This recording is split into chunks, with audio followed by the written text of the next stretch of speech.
नमस्कार दोस्तों, आज मेरी मैथ्स की पहली वीडियो आ रही है। आज का हमारा टॉपिक है साधारण ब्याज। साधारण ब्याज को कितने प्रकार के क्वेश्चन पूछे जा सकते हैं। सबसे पहले मैं आपको साधारण ब्याज का फॉर्मूला समझाता हूँ। साधारण ब्याज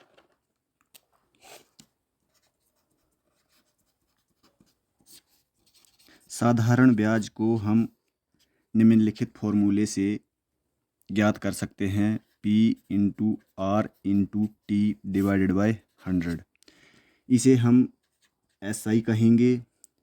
P का मतलब होगा मूलधन, R का मतलब होगा रेट परसेंट, दर जिसे हम कहते हैं। T का मतलब होगा समय या टाइम, और SI का मतलब होता है साधारण ब्याज। इसमें दोस्तों हमें या तो साधारण ब्याज पूछा जाएगा, या तो मूलधन पूछा जाएगा, या तो रेट परसेंट पूछा जाएगा, या तो फिर टाइम पूछा जाएगा। इसके अलावा भी दोस्तों एक क्वेश्चन बनता है जिसे हम मिश्र धन कहेंगे। मिश्र धन को निकालने का हमारे पास फॉर्मूला रहेगा SI प्लस P। SI का मतलब साधारण ब्याज, इसके साथ में अगर हम प्लस अगर मूलधन करेंगे तो हमारे पास मिश्र धन का फॉर्मूला निकल के आएगा। इसके अलावा दोस्तों हमने इसमें कोई भी फॉर्मूला यूज़ नहीं करना है और सारे के सारे क्वेश्चंस को बनाना है। तो आइए दोस्तों इसकी थोड़ी बहुत प्रैक्टिस करते हैं। इसके लिए मैं आपके लिए 2-3 क्वेश्चन लेके आया हूँ, तो उसे हम सॉल्व करेंगे। आपको पता चल जाएगा कैसे फॉर्मूले को पुट अप करना है। तो ये इस प्रकार से क्वेश्चन है हमारे पास। दोस्तों 1000 की धनराशि पर 10% की दर से 3 साल का साधारण ब्याज ज्ञात करें। दोस्तों इसे हम कई प्रकार से कर सकते हैं। एक तो हमारे पास है फॉर्मूला बेस्ड। अगर हम फॉर्मूला बेस्ड से करेंगे तो हमने क्या करना है, SI is equal to P into R into T divided by 100। तो दोस्तों जैसे कि मैंने आपको बताया कि SI का मतलब होता है साधारण ब्याज, और हमने साधारण ब्याज निकालना है। P का मतलब होता है हमारे पास मूलधन जो कि हमारे पास दिया हुआ है।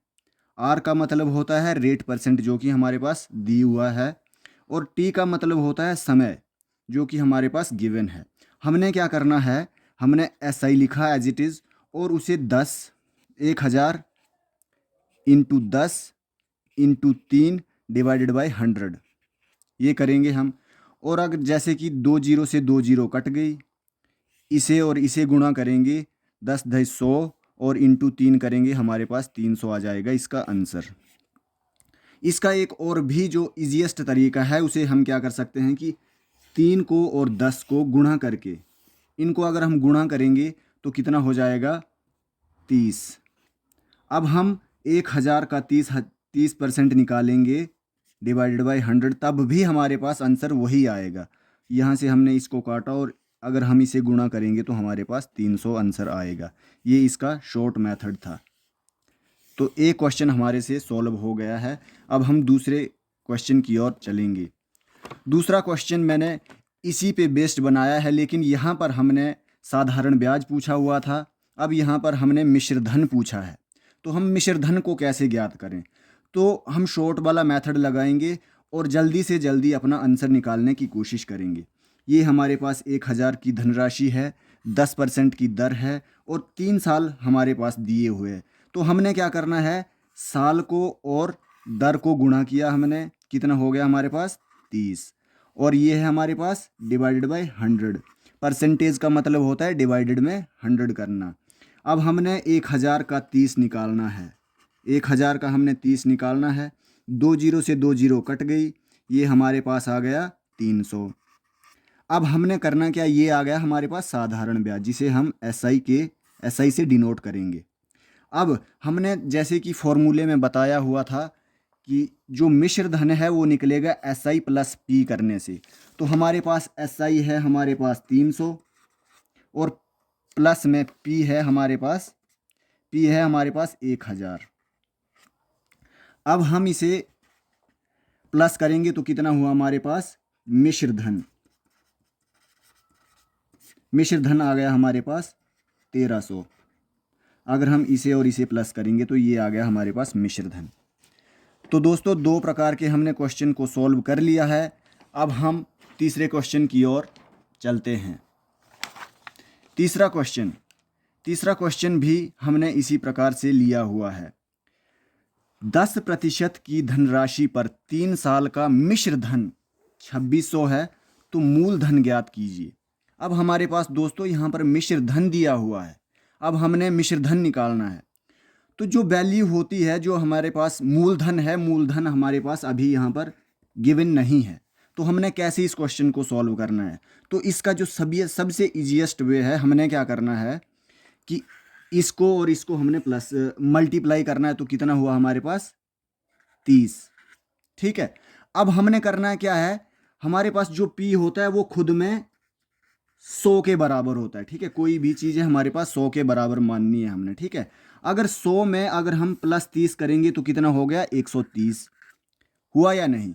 अब 130% हो गया हमारे पास मूलधन, मिश्र धन। जब हमारे पास 130% मिश्र धन है तो इसकी वैल्यू है हमारे पास 2600। ये 2600 है। अब हमने करना क्या है, 130% का मतलब है 130 डिवाइडेड बाय 100, क्योंकि परसेंटेज का मतलब होता है 100, इज इक्वल्स टू 2600। ये आ गया हमारे पास 2600। अब हमने करना क्या है, यहाँ से इसको काटना है। कैसे काटेंगे, एक जीरो से एक जीरो कट गई। याद रहे दोस्तों, जब हमारे पास इक्वल्स टू में होता है तो जो नीचे वाली संख्या है वो यहाँ जाके गुणा में बदल जाती है। ठीक है, और यहाँ से इसको हम काटते हैं जब हमारे पास इक्वल्स टू में हो। तो अब हमने यहाँ से इसको काटेंगे तो 2 बार जाएगा, तो यहाँ पर आ गया हमारे पास 200।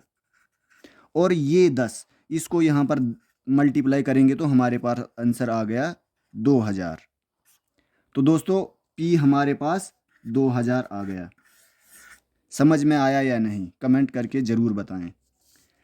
क्वेश्चन नंबर 4, 1000 की धनराशि पर 3 साल के लिए साधारण ब्याज जो है हमारे पास 300 है, तो दर ज्ञात करनी है। अब देखो दोस्तों, हमने सबसे पहले आपको बताया कि साधारण ब्याज कैसे ज्ञात करना है, उसके बाद हमने बताया मिश्र धन कैसे निकालना है, उसके बाद हमारे पास अगर मिश्र धन दिया हो तो मूलधन कैसे निकालते हैं, उसके बाद हमारे पास चौथा क्वेश्चन आता है कि रेट परसेंट को कैसे निकाला जाए। यहाँ पर हमारे पास 1000 की धनराशि दी हुई है, 300 हमारे पास साधारण ब्याज दिया हुआ है और 3 साल का हमारे पास समय दिया गया है। हमने करना क्या है, हमने फॉर्मूला वही लगाना है, बस एक बार उसको याद कर लेना है। SI equal to P into R into T divided by 100। इससे ज़्यादा आपको कोई भी फॉर्मूला इसमें याद नहीं करना है। तो आपने क्या किया, SI equal to P into R into T divided by 100। तो हमने करना क्या है कि इसकी वैल्यूज़ को पुट करना है। SI है हमारे पास 300, इसको लिख दिया। बराबर में आ जाता है हमारे पास P है हमारे पास 1000, और T है हमारे पास समय, हमारे पास 3 साल का है, और जो दर है, दर हमें ज्ञात करनी है, तो उसकी जगह हम क्वेश्चन मार्क्स का निशान लगा देंगे। ये आ गया हमारे पास फॉर्मूला। अब हमने करना क्या है, 2 जीरो से 2 जीरो तो कट गई, 1 जीरो से 1 जीरो कट गई। अब 3 से हम जब इसे काटेंगे तो कितना आ गया हमारे पास 10, तो R% आया हमारे पास 10। ये हमारा आंसर आ गया। समझ में आया या नहीं, कमेंट करके ज़रूर बताएं। अब आता है हमारे पास लास्ट क्वेश्चन। जो इस टाइप का लास्ट क्वेश्चन कैसे बनेगा, हमारे पास 1000 की धनराशि दी गई है, 10% की दर दी गई है और 300 साधारण ब्याज दिया है। तो हमने समय ज्ञात करना है। यहाँ हमारे पास समय, ये हमारा 5वां टाइप है। अब हमें समय कैसे ज्ञात करना है, उसके लिए भी दोस्तों हमारे पास सेम यही फॉर्मूला, इसके अलावा हमने कहीं कोई और फॉर्मूला याद नहीं करना है।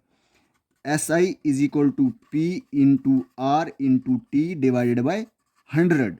अब करना क्या है, SI की हमारे पास वैल्यू 300 बराबर में P की वैल्यू 1000 इंटू में R है, R की वैल्यू है हमारे पास 10, और इंटू में हमारे पास कुछ भी नहीं है क्योंकि समय हमारे पास नहीं है, तो हमने क्वेश्चन मार्क लगा दिया और नीचे आ गया हमारे पास परसेंटेज का 0। 2 जीरो से 2 जीरो कट गई, 1 जीरो से 1 जीरो कटी, दूसरी जीरो से दूसरी जीरो कट गई, तो हमारे पास T आ गया हमारे पास 3 साल। तो ये है, इस प्रकार से हम साधारण ब्याज के क्वेश्चनों को ज्ञात कर सकते हैं। तो हमारी नेक्स्ट वीडियो बहुत जल्द आएगी। हम इसमें जो टिपिकल क्वेश्चन बनेंगे उस पे भी हम आपको शॉर्ट ट्रिक्स के माध्यम से बताएंगे कि आंसर को कैसे निकाला जा सकता है, और एसएससी में इन क्वेश्चनों का क्या वेटेज रहता है वो भी अगली वीडियो में आपको ज़रूर बताया जाएगा। धन्यवाद।